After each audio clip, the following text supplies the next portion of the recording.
Nung nalaman mong, di ba sabi mo, nalaman mo na sa pakikipag-usap mo na malungkot siya, inaalo mo siya, kinikip mo siya, anong tag dito? Chinichika mo siya para lang gumaan ang loob niya? O meron ka talagang intensyon na, ay, kukunin ko yung loob nito kasi bet ko siya, tapos niligawan ko siya. Opo, para ano yun nga po. Gusto ko siyang parang pasayahin talaga. Yun nga po. Ang intensyon mo pasayahin o ang intensyon mo maka-eksena? Actually, hindi ko naman po alam na ano, yung ano niya. Di ba, ang alam ko lang po is malungkot siya. Malungkot. Opo, yun. Pero hindi po. mo alam yung reason. Opo, hindi ko pa alam yung reason. Kasi hindi kayo magkakilala eh. Nag-chat ka lang bigla eh. Bakit ka mag-chat sa isang tao tapos gusto mo siyang pasayahin? Di ba? Di ba? Tama ba ako? Kaya mo chinat yung di mo kilala. Nung nakita mo yung profile, nung nag-interest ka.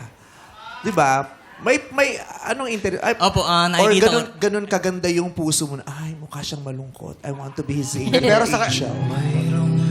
sa kanya nang galing kanina eh. Sabi niya, ang ganda kasi niya ron eh. Cute Yeah. yung profile pic niya. May physical attraction ka, kaya ka umentra. Opo, tsaka nakikita ko rin po yung mga share posts na malungkot nga, ganun. Kaya Marami yun siyang po. hugot. Kumbaga, parang umeksena na ako sa ano niya. Kasi malungkot siya. Dati ka bang buyo yung clown? Nasanay ka pag may malungkot, gagawa ka ng paraan para pasayahin siya. Pero ano, may intensyon kang promoject. Umaura, kumbaga, pumorma. Parang ganun na rin nga po.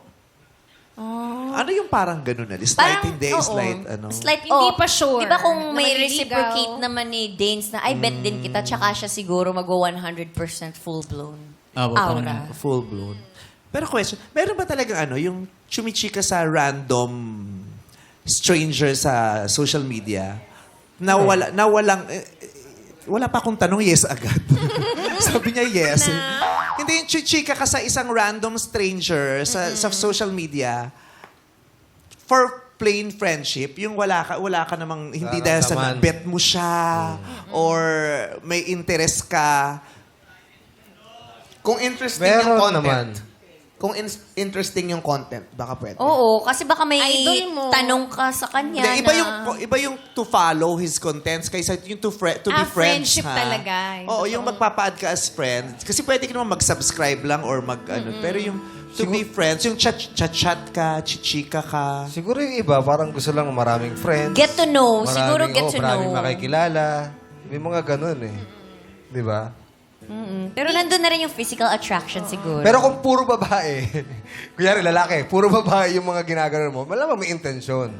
Di ba? Pero kung random naman na, babae, lalaki, siguro gusto lang maging kaibigan, maging friend. Gusto lang ng networking. Yung Ay, iba, baka pwede, no? Di ba para Pwede. dumami yung followers Oo. niya? yung iba sa fandom, nagkaka-friendship sila. Fandom, oo. At saka yung iba naman talaga din pala, para mag-alok. Oh, yes. Para Business. May interest pa din. Negosyo. Oo, pero hindi physical attraction. Oo, pwede. Pwede pala. Okay. So, ikaw naman, Danes. Hindi ba mahirap para sa'yo na katagagaling mo lang sa isang failed relationship, heartbroken ka, tapos chumichika ka agad sa Actually, yun po yung naging way ko para po Move on. Opo. Para, hindi naman para maging masaya po. Kasi sobrang na-depress din po ako nun after nung breakup namin. Kasi Ilang years ba yung ex? 4 years po.